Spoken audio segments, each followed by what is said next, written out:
Futebol de Verdade com António Tadeia.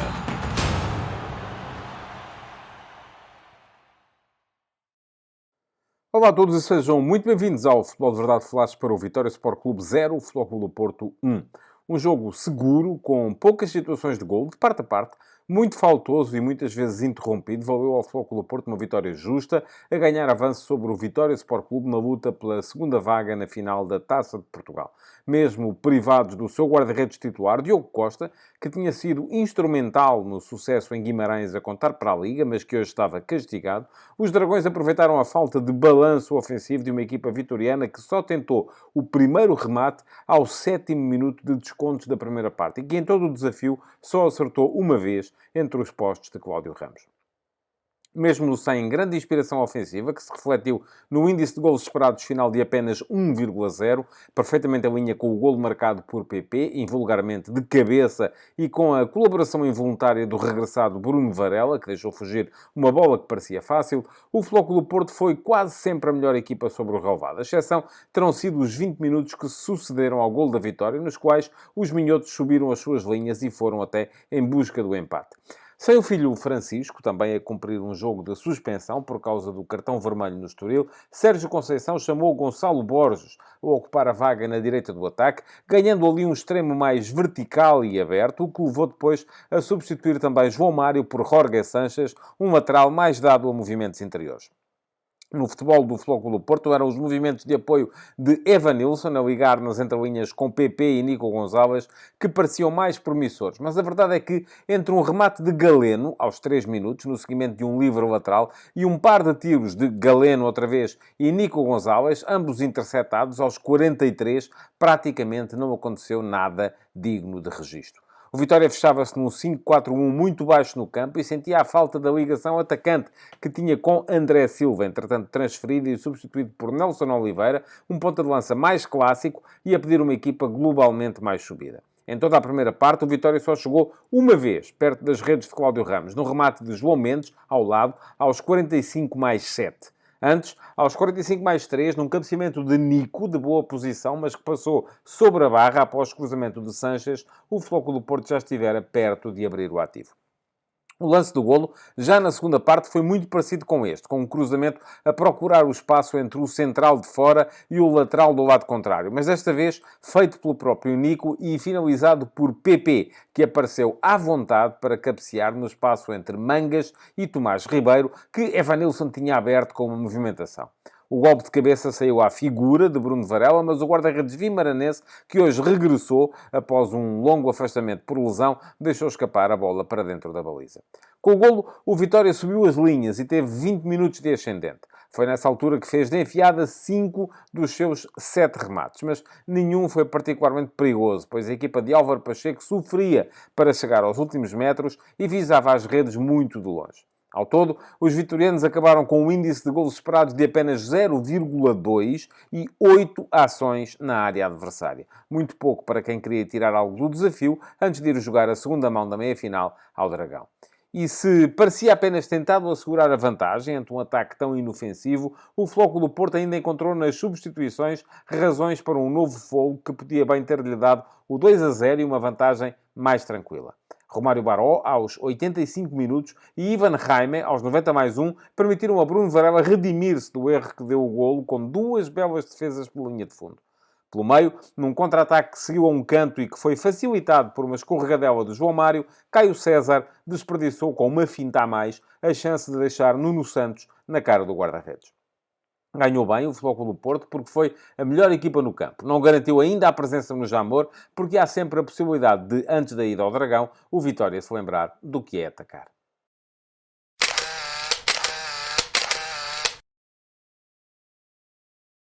Ora, façamos então aqui agora a fotografia tática desta partida. O Vitória Sport Clube fez uma alteração em relação ao 11 que tinha vencido o Moreirense por 1-0 na última jornada da Liga. Foi a troca de guarda-redes, que naturalmente se deveu ao facto deste ser um jogo da Taça de Portugal, e de Bruno Varela, o homem que chegou a ser titular, mas que perdeu a baliza na sequência de uma lesão em Vizela, a 4 de fevereiro, já estar disponível. Ele já tinha estado no banco nessa partida contra o o Moreirense e hoje apareceu em vez de Charles, ficando agora à dúvida relativamente ao jogador que vai ocupar as redes precisamente no jogo contra o Futebol Clube do Porto, a contar para a Liga já no próximo fim de semana, mas no Dragão. Assim sendo, o Vitória apareceu no seu habitual híbrido entre o 3-4-3 e o 3-5-2, porque um dos atacantes muitas vezes baixa para fazer terceiro médio, com Bruno Varela, a tal novidade, na baliza. Tripla de centrais, formada por Manu, sobre a meia-direita, Tomás Ribeiro, sobre a meia-esquerda, e Borevkovic, como defesa central do meio, líder do setor. Bruno Gaspar era o ala direito, Ricardo Mangas o ala esquerdo, Tiago Silva e Tomás Endel, os dois homens do meio-campo, sempre auxiliados pela forma como o João Mendes baixava para fazer terceiro médio a partir da posição como avançado interior esquerdo. Ora, isto significava que depois Nelson Oliveira era o ponta de lança e Jota Silva partia a jogar mais sobre o corredor direito, mas juntando-se muito ao avançado de referência que era o tal Nelson Oliveira. A equipa baixava muito para defender, defendia em 5-4-1, com Jota e João Mendes a fecharem os corredores à frente de Bruno Gaspar e de Ricardo Mangas, e mesmo quando tinha bola, não era capaz de soltar muita gente através de combinações, geralmente batia longo para que Jota Silva procurasse explorar as costas do lateral esquerdo do Futebol Clube do Porto, o Wendel, mas quase sempre sem grande sucesso. Olhemos então para o outro lado e para a equipa do Futebol Clube do Porto, onde Sérgio Conceição fez 3 alterações relativamente ao 11 que perdeu por 1-0 no Estoril na última jornada da Liga também. 2 delas foram forçadas e tiveram que ver com as lesões, com os castigos a Diogo Costa, que foi expulso com vermelho direto no Estoril, e Francisco Conceição, expulso por acumulação de amarelos. Em vez deles apareceram Cláudio Ramos na baliza e Gonçalo Borges a jogar na direita do ataque. Isto levou Sérgio Conceição a fazer depois uma outra alteração, que foi a troca de lateral direito. Saiu o João Mário para entrar Jorge Sánchez. O Porto apareceu no seu habitual 4-3-3, com Cláudio Ramos na baliza, depois linha de 4 atrás, com Jorge Sánchez a lateral direito, Wendel a lateral esquerdo, dupla de centrais formada por Pepe e Otávio. Dupla de médios depois à frente de Alan Varela, o médio mais defensivo, Nico surgia como interior esquerdo, PP como interior direito e Gonçalo Borges na direita do ataque assumia a posição de maneira diferente da que costuma assumir Francisco Conceição. Francisco Conceição com muito mais movimentações para o espaço interior, aproveitando o facto de ser canhoto e de vir geralmente em drible para dentro. Gonçalo Borges abria muito mais, é um jogador muito mais vertical e que dava muito mais largura na direita. Era ele quem jogava à direita, Galeno jogava na esquerda e Evanilson era o ponta de lança. Em momento de organização ofensiva, e o Porto passou quase todo o tempo em organização ofensiva, o que acontecia era que geralmente Pepe, Otávio, Varela e Nico formavam um quadrado, 2+2, para assegurar a saída de bola, com a Jorge Sánchez e o Wendel depois também numa segunda linha, mais ou menos ao nível dos dois médios. Evanilson baixava bastante para o espaço próximo de PP, para formar ali também uma dupla de jogadores criativos nas entrelinhas, e quem dava mais largura e profundidade em simultâneo eram Gonçalo Borges na direita e Galeno na esquerda. O Porto tinha como elementos mais avançados, muitas vezes, os dois jogadores das faixas laterais. Ora, não houve grandes alterações até ao golo do Futebol Clube do Porto. Ao minuto 60, o Vitória foi o primeiro a mexer, com a troca de João Mendes por Caio César. Caio César foi jogar para a direita do ataque, o que significou que Jota Silva teve de se mudar para o lado esquerdo, mantendo-se então Nelson Oliveira como avançado de referência. Ao minuto 76, mexeu Sérgio Conceição, trocando Gonçalo Borges por Romário Baró, que começou por ir jogar como médio direito, ou como extremo direito, mas dando à equipa um bocadinho mais de espaço ou de presença interior. É mais um médio, enquanto Gonçalo Borges é mais um avançado. Depois, aos 81 minutos, voltou a mexer o Vitória, trocando o ponta de lança Nelson Oliveira por Nuno Santos. Nuno Santos foi jogar para a posição que no início da partida era de João Mendes, aquela do lado esquerdo do ataque, baixando muitas vezes para formar tripla de meio campo com Tiago Silva e Tomás Andal, o que significou que Jota Silva passou para ponta de lança. Ele começou à direita, passou pela esquerda e acabou ao meio do ataque do Vitória. Mexeu depois, ao minuto 83, o Flóculo Porto, trocando Galeno por Ivan Raime, Evanilson por Dani Namazo e Nico Gonzalez por João Mário. E isto levou a uma reorganização quase total da equipa do Flóculo Porto, que, mantendo os 4 de trás sem mexer, Sanches, Pepe, Otávio e Wendel, tinha depois Varela como médio mais recuado, Romário Baró passou para interior direito, Ivan Raime começou como interior esquerdo, abrindo PP como extremo esquerdo, João Mário, habitualmente lateral, como extremo direito e Dani Namazo como ponta de lança. E só ao minuto 90 mais 2, quando Jorge Sanches cedeu a vez a Gruitch, provavelmente para defender melhor as bolas paradas que eventualmente pudessem surgir naquela ponta final da partida, é que João Mário passou para trás, para lateral direito, de onde saiu Jorge Sanches. Baró voltou a ser extremo direito, porque deixou de lá estar João Mário, e Gruitch passou a formar dupla de médios com Alain Varela, tendo então Ivan Raime à frente dos dois, como uma espécie de segundo avançado nas costas de Dani Namazo. Virou aí um bocadinho mais para o 4-2-3-1 a equipa do Futebol Clube do Porto, mas o final do jogo estava já ali ao virar da esquina.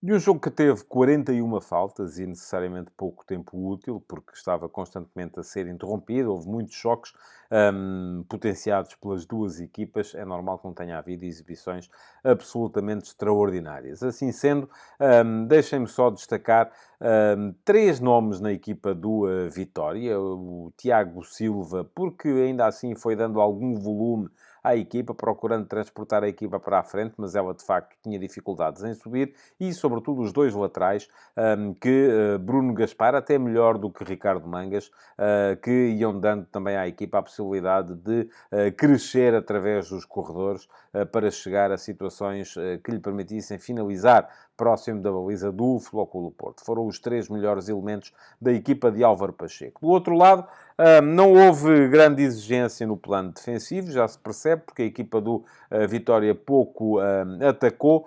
Ainda assim, deixa-me dar nota às movimentações inteligentes de Evanilson, sempre em apoio.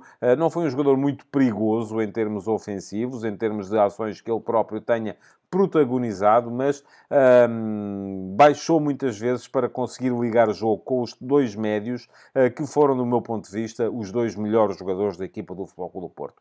Nico Gonzalez e PP, pela forma como conseguiram ainda assim combinar para levar a equipa para a frente, para meter a equipa próxima da baliza de Bruno Varela. Não é por acaso que estão ambos no lance do golo. Nico cruzou, PP marcou, mas também não é por isso que foram os 2 melhores jogadores no campo hoje.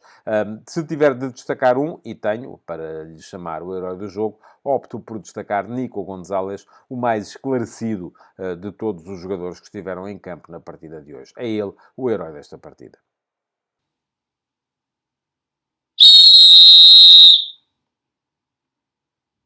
Não teve erros graves a arbitragem de Nuno Almeida, mas teve uma situação de falta de senso que poderia ter sido bastante complicada.